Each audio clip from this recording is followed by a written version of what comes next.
Morning, everyone. I'd like to first thank Nilesh and Shirish for this invitation. I've been asked to talk on when do we fix the first-time dislocator. I thought this was a very polite way of asking, are we operating too much, really? Now, we live in an era of where health economics are playing an ever so important role in how we practice, and providers are deciding what constitutes low-value surgery. So let's look at what we know about this. So when we are talking of the traumatic dislocators, we are talking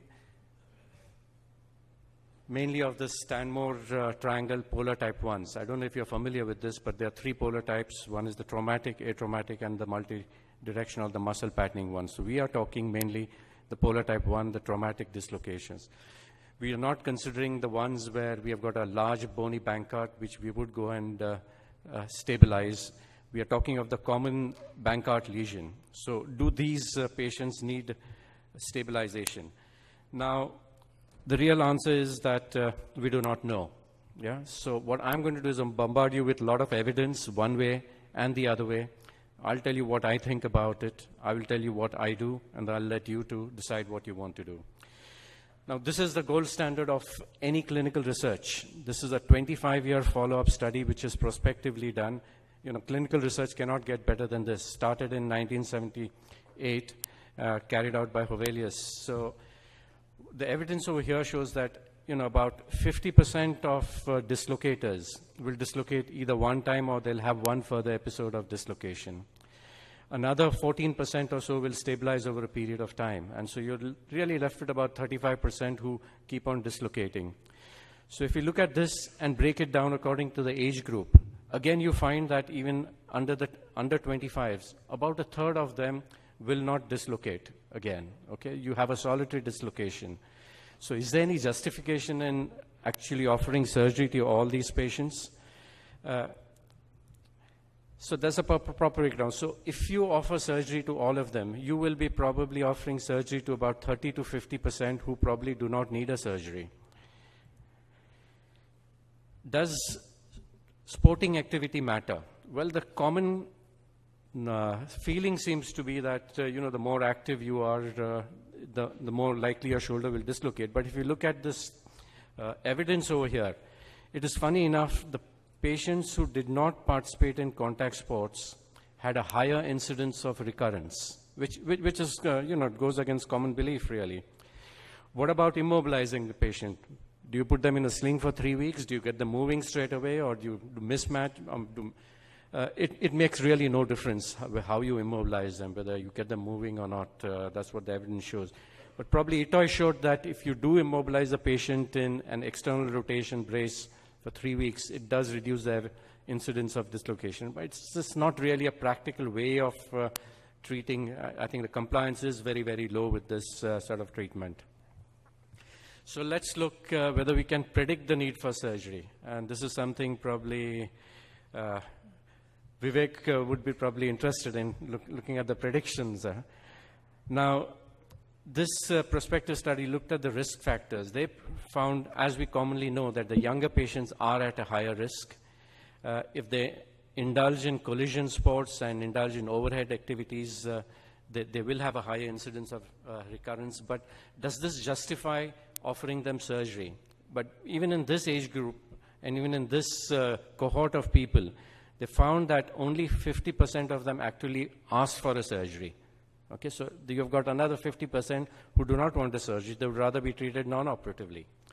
So what if we don't operate? If we delay the surgery, does it make a difference? It doesn't. Okay, so this study looked at the outcomes of an arthroscopic repair in first-time dislocators and in patients with recurrent instability. There is no difference in the outcome in the complication rates. So why do people think we need to operate?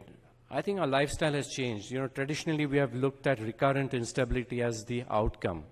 But now things are different. People have got higher demands. They want to live a more active lifestyle. They want to pursue their sporting activities. And quality of life seems to matter a lot to people these days than it was probably 25 years ago. And is the risk of osteoarthritis more with dislocators? Let's look at all these problems. Now, delaying surgery what's going to happen to your inferior glenohumeral ligament. Every time the shoulder dislocates, there is some stretching in it, and this will result in a plastic deformation and results in irreversible elongation. And as you well know, the IGHL is one of your main stabilizers of the shoulder. So yes, there is a problem over there. With recurrent dislocation, we know that every time it dislocates, your incidence of arthritis is going to go up. Okay? Every time it dislocates, you're going to lose more and more bone. So patients who had a dislocation just in one episode had about 41% of glenoid bone loss, whereas recurrent dislocators, the incidence of glenoid bone loss rises to 88%. So yes, there is a flip side. So if you're going to leave them, you are going to have more bone loss. So there are lots of reports in literature who will offer you surgery on the basis that redislocation rates is very high following a non-operative management, and it is considered to be high enough to warrant a primary surgery. Now, what types of surgery can you offer? Now, this was a paper which, caused a lot of excitement when it was first came out, that just doing an arthroscopic washout, it reduces the redislocation rate significantly over a period of 1 year. But what they found at 2 and 3 years, that it really didn't make much of a difference. So, just an arthroscopic washout is no good. Does it change the natural history? It seems to be yes. If you look at all these studies, the redislocation rate has come down significantly. And even if you look at the 10-year rate, then, well, you've got to really again start questioning things. You've got a 35% redislocation rate at 10 years. And most of these studies are short-term studies. And, nobody comes anywhere even close to what the non-operative study of Jovellalis was, of 25 years of follow-up. And if you look at his 25-year follow-up, we saw that 50% remain stable or have a one-time dislocation in addition to the index episode, and 14% will stabilize over a period of time. So that leaves you about 36% who went on to have surgery. And this is no different at 10 years following surgery either. So why are we operating? So advocates of surgery offer surgery on the basis that there's a unacceptably high risk of recurrence, there is soft tissue and bone damage, and the patient's lifestyle has changed, and that's why they want surgery. Is it a changing trend? Yes. This is a British study, the first one, which looked at what the trend in Britain is. They did this study in 2003, and they found that about 35% of surgeons would offer first-time dislocator surgery, and 16% would do it arthroscopically. And 7 years later, when they did the same review, it was found that the number who would offer first-time surgery had actually doubled. 70% would offer first-time surgery.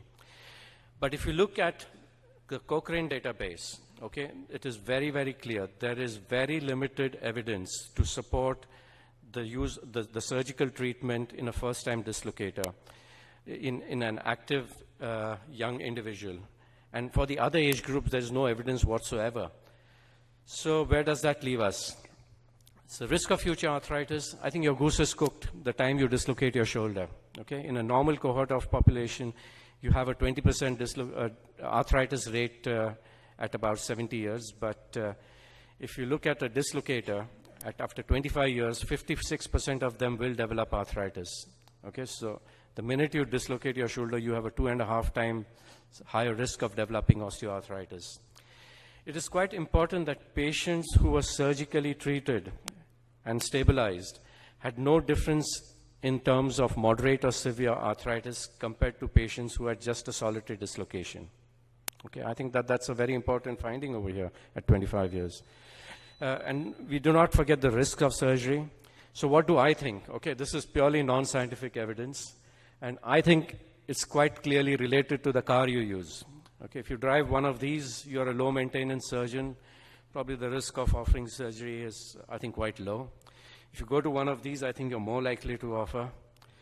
With this, you're becoming a high-maintenance surgeon, and you're more likely to offer surgery. And by the time you come to this, I think God help you. I think you probably book your patients when they're born, I suppose. So what I do, I do not offer my first-time dislocator surgery unless you have got a large bony Bankart lesion, and that's despite the fact that I drive a German car.